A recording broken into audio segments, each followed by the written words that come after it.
Hello, I'm Dominic Walker, JMW's Inside Man. My guest is Lucy Marlow. Lucy is a senior associate solicitor within JMW's intellectual property department. So, Lucy, there was a dispute between M&S and Aldi regarding Colin, but now it appears gin seems to be the topic. That's right, Dominic. The two retail heavyweights here are back in court. At the beginning of December, Marks and Spencer's brought High Court proceedings against Aldi, claiming infringement of their UK registered design rights, protecting the design of a lighter liqueur bottle, which come in a bell shape, and they're illuminated from below, and they're filled with gold edible flakes, and the actual bottle themselves also have a festive winter print. So Marks and Spencer's are basically seeking a High Court injunction to stop Aldi from infringing its UK registered design rights along with damages. But unlike the Colin spat, which focused upon the IP right of passing off, here Marks and Spencer's are able to rely upon a registered right, their registered UK design right. But again, it comes back to the same story of a copyright product which has been sold by a rival at a much cheaper price. So, Lucy, can anybody then produce a bell-shaped bottle with lights underneath it and gold floating edible bits? But it all depends upon whether or not there are existing IP rights at play, which are owned by another entity, which you might be infringing by doing so. So in this particular case, Marks and Spencer's are relying upon their UK registered design right, which covers a distinctive bell-shaped bottle with various special features that I've already mentioned, such as the gold edible flakes and the fact that the bottle is lit up from below.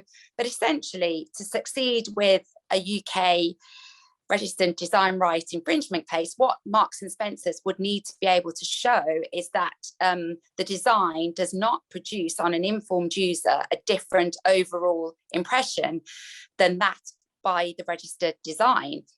So in this case, Marks and Spencer's are claiming that Aldi's liqueurs are strikingly similar and constitutes designs which do not produce on the informed user a different overall impression to Marks and Spencer's own designs. So Marks and Spencer's are relying upon their rights to try and prevent Aldi from selling their similar bottle. And so we're talking about a bottle here, Lucy, and you mentioned IP rights, intellectual property. Is there value then in this intellectual property rights? And if there is, can you help individuals who want advice on this sort of area as well?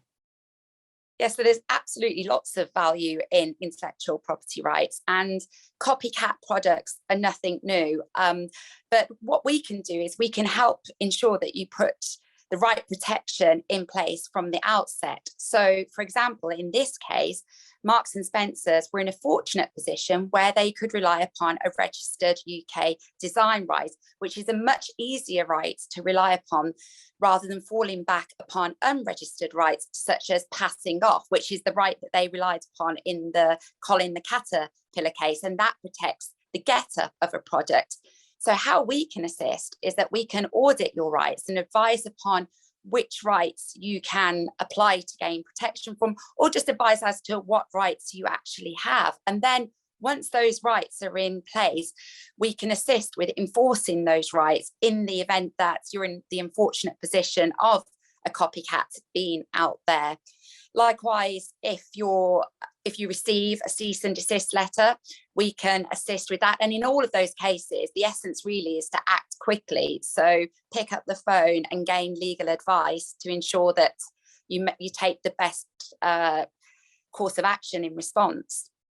Lucy, thank you so much for your insight. And if you'd like to contact Lucy, you can do so by emailing insideman@jmw.co.uk or call 0161 82 81 999. I'm Dominic Walker, JMW's Inside Man.